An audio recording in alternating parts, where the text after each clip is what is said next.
Sebelum kita mendengarkan bacaan kitab suci, marilah kita siapkan hati dan pikiran kita untuk mendengarkan sabdanya.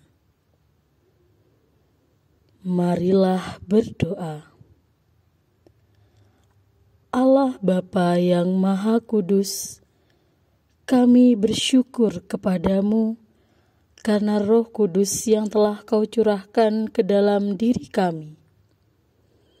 Dialah Roh kebenaran yang Kau utus untuk membimbing kami pada seluruh kebenaran.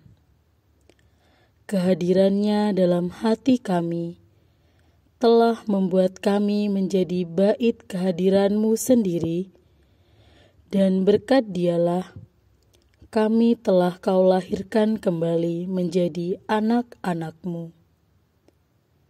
Ya Bapa, kami anak-anak-Mu berkumpul bersama untuk mendengarkan kehendak-Mu yang telah Kau nyatakan dalam kitab suci.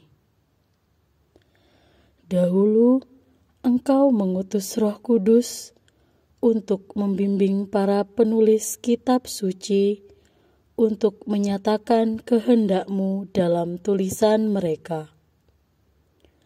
Karena itu, kami kini mohon kepadamu, utuslah Roh Kudus-Mu untuk membimbing kami, agar kami dapat memahami kehendak-Mu yang tertulis di dalam kitab suci.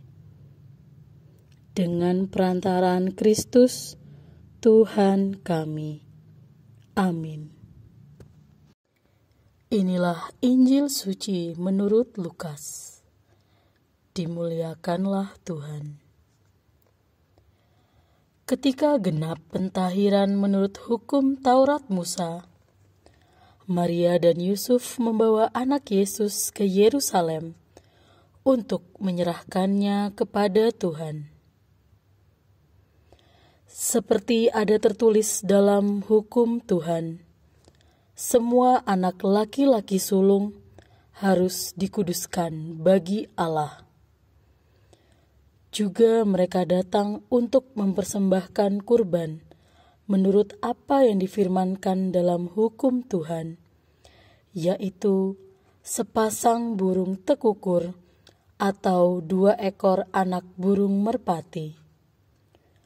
Waktu itu adalah di Yerusalem seorang bernama Simeon. Ia seorang yang benar dan saleh hidupnya, yang menantikan penghiburan bagi Israel.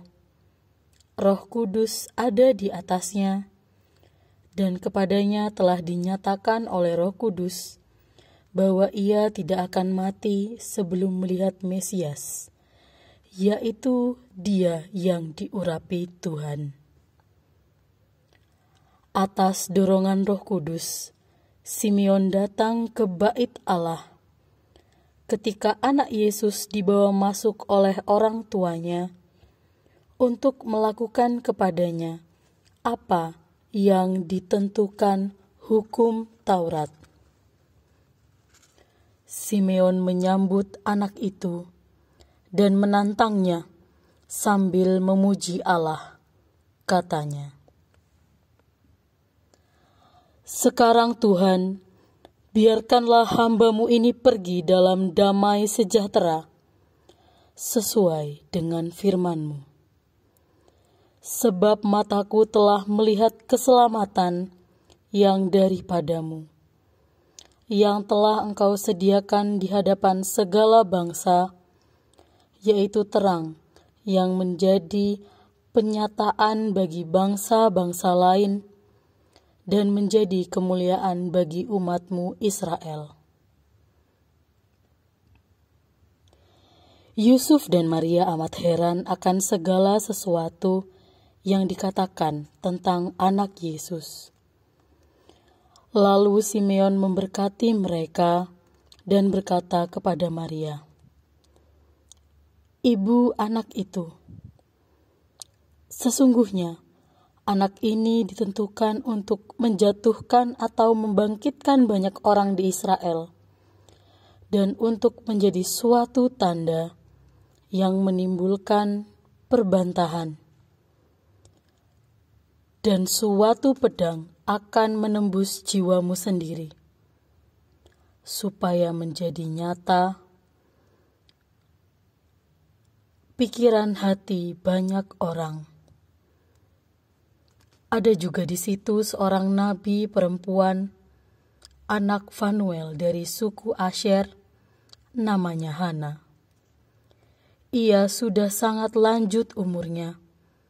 Sesudah menikah, ia hidup 7 tahun bersama suaminya, dan sekarang ia sudah janda, berumur 84 tahun. Ia tidak pernah meninggalkan bait Allah, dan siang malam beribadah dengan berpuasa dan berdoa. Pada saat anak Yesus dipersembahkan di bait Allah, Hana pun datang ke bait Allah dan bersyukur kepada Allah, serta berbicara tentang anak Yesus kepada semua orang yang menantikan kelepasan untuk Yerusalem.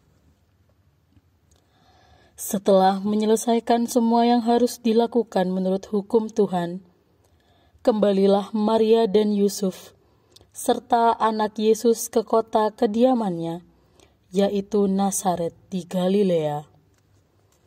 Anak itu bertambah besar dan menjadi kuat, penuh hikmat, dan kasih karunia Allah ada padanya.